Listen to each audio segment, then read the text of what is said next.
Hey everybody. So many of you have asked if I would do a statement on what happened with NordVPN recently. It appears, from what I'm reading, an attacker gained access to a server which had been active for a month by exploiting an insecure remote management system left by the data center provider.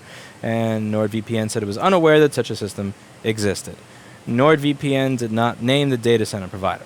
So the thing here is, about 4 months ago, I made a community post where I posted an email that kind of ticked me off from NordVPN because this was the third time I got an email from them asking if I would shill their services. And I hadn't responded to the first email, I didn't respond to the second email, and frankly, you're emailing my business's customer service email. You're not emailing me personally, and my email is public at this point, so it should be fairly easy to find.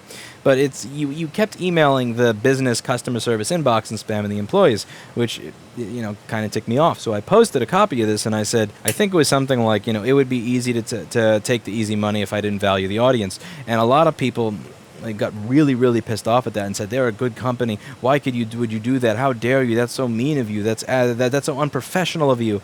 And to me, what was really most offensive is the fact that you kept spamming my business email that is clearly meant for MacBook repair and data recovery, not shill spam crap from random companies that I've never heard of. And most companies that randomly spam me will stop the first time, or worst case the second time. They won't go in again for the third. This over here is the exact reason that I don't do these types of things. By the way, everybody, just a round of applause for the real hero of this article, a senior security researcher we spoke to who reviewed the statement and asked not to be named. The real hero of this article said that, called these findings troubling, said your car was just stolen and taken on a joyride and you're quibbling about what buttons were pushed on the radio, the researcher said. They spent millions on ads, but apparently nothing on effective defensive security. And, there are lots of people analyzing and talking about this type of data breach or this type of hack. And there's a couple of angles to go with this ad. So let's just start with the first. The first is I do shill items. I shill the items that I was already using before I had a YouTube channel, and I discuss why I like those items. Many of them I sell in the store. I sell and I shill things that I have some sort of knowledge about. So, for example, this Quick 861DW. I like this. I think it's a great station. I think it's much better than a lot of the cheap garbage out there, at least at the time. That maybe something else has changed over the past year or so, but it's a good station, and I can actually inspect this. So right after I did the review of it, Paul and I opened it up and spent an hour going through it in a live stream, and I even sent one to Dave Jones at EV Blog because it was causing my lights to flicker a little. I wasn't sure if it was due to the quality of the station or the engineering of the system, or just the crappy electrical in my office, and Dave Jones politely put it that it's the crap electrical in my office.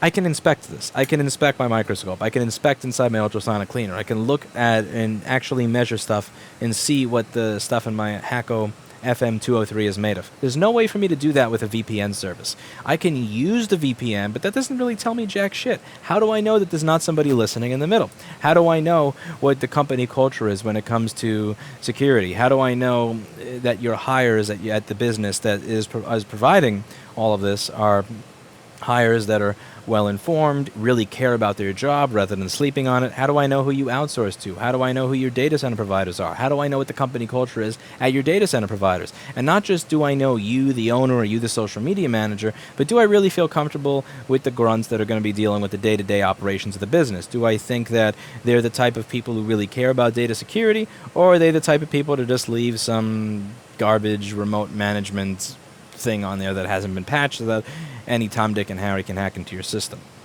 There's no way for me to inspect that. And since there's no way for me to inspect that, there's no way in hell I would feel comfortable recommending it, the same way that I would the items that I recommend now. The second thing, even if I wasn't able to inspect it, we have to think about what's at stake. So when it comes to a hot air station, let's say that you use this hot air station, you buy it to fix a MacBook board, you're working on some older MacBook board that's $200 on eBay, and you break it. Now, I think that you should know how to deal with a hot air station even if it's malfunctioning if you're going to start doing this. But just think worst case scenario, we're in a sue-happy society and you decide that you think I should pay $200 because that board died as a result of my station. It's a $200 board, is what it is. Whereas here, this is your privacy. Once you screw up and cause any sort of, or allow for any sort of hacker to come into your system, which compromises privacy, you can't get that back. If somebody else saw my personal data, Well, what is NordVPN going to do? Find that person, track them down with the little MIB thing and erase it from their brain? No, they're not. There's nothing that you can do. If I recommend a company that puts all of their money into advertising and not enough money into auditing their systems and their third-party contractors, and your data gets out there, and some information that you did not want people to know is out there on the internet, that's it. I can't. My apology means nothing. My refund, I can't compensate you financially for that. There's nothing that I can do. I can't replace what was lost. It's not like I sent you a bad tube of flux. Here, let me just send you a proper tube of flux. You're screwed. And I don't want to be responsible for something like that. And again, I think the reason that this hits NordVPN so hard is because they are perceived as a larger company due to the sheer amount of money they pay out to influencers to shill what it is they sell. If this happened to a very small business, I don't think it would be perceived the same way. But it happened to a company that has the time and the resources to not spam me once, not spam me twice, but spam me 3 times. You are clearly paying people good amounts of money. And not just paying the influencers money, you're also paying people to find people to shill for you, and those people are going to want money as well. You have an entire network here of people whose sole job it is to find people to shill your brand, and if you put even 10% of that effort into auditing the third parties that are actually providing the services that you're shilling, then I think you would have been able to perhaps avoid this entire mess in the first place. And even if this did wind up happening and it wasn't for all the shilling, I think that it would not be perceived as badly as it's being perceived right now, because they're perceived as having a lot of money because they're able to pay all of these large people to promote what it is they are selling. It looks bad all around. Now, I do believe in shilling. I love shilling. I love shilling the items that I actually use. In the beginning, before I even had affiliate links or an online store for all this stuff, I was getting bombarded constantly with questions on what I use. People watch my videos. They tried to do what I do. I found it considerably more difficult because they didn't have the right stuff. And then I started selling a lot of this stuff because, what the hell? If somebody's going to make money off of it, it might as well be me. But it's all stuff that I use, that I think is good, that I think is quality, and that I don't think is going to screw you over. And it's stuff that I've actually inspected at some point myself. And I think that it's really... I think it's disingenuous to say that you know that a VPN provider is good when you haven't examined their facilities, especially if you don't have the qualifications necessary to examine such facilities, examine such employees and company, and really understand that what they're doing is proper security practice. I think 99% of the people shilling VPN companies have no idea how they would even go about evaluating a VPN services company, much less have actually done so. And I stand by what I said 3 to 4 months ago when I said I'm sick and tired of people spamming me, asking me to advertise companies or services that I have no way of doing any sort of audit on. And it's just not worth it to me. The amount of money that they offered, frankly, is kind of insulting in terms of, like, you want me to recommend something that I can't examine to hundreds of thousands of people that are going to come back and kill me if there's any sort of hack for this amount of money. Seriously? It's not even like we're making a choice here between whether or not I'm going to be rich and bad or broke and good, because at the end of the day, when financially speaking, I'm not struggling at all. I'm not rich, I'm not a millionaire, but I've got Vandersteen speakers at home. My cat eats wellness. I got a fleet of Bafangs, and I have a DJI Tello drone. I'm a happy boy. And the things that I would require more money, more serious amounts of capital, stuff like, me moving to a new store where it's a pain in the ass working with banks that don't want to loan to you, or, just dealing with the construction costs in the city, those amounts of money, I could do all the shilling in the world. It's not going to put a 5% dent in any of that stuff. So it doesn't matter. If you're not offering an amount of money that is legitimately an amount of money that is actually going to make any sort of change in my life, it's not worth shilling your service, where 5 months down the line, people are going to ask me to release a statement on what I think of it when I wasn't even the one who shilled them.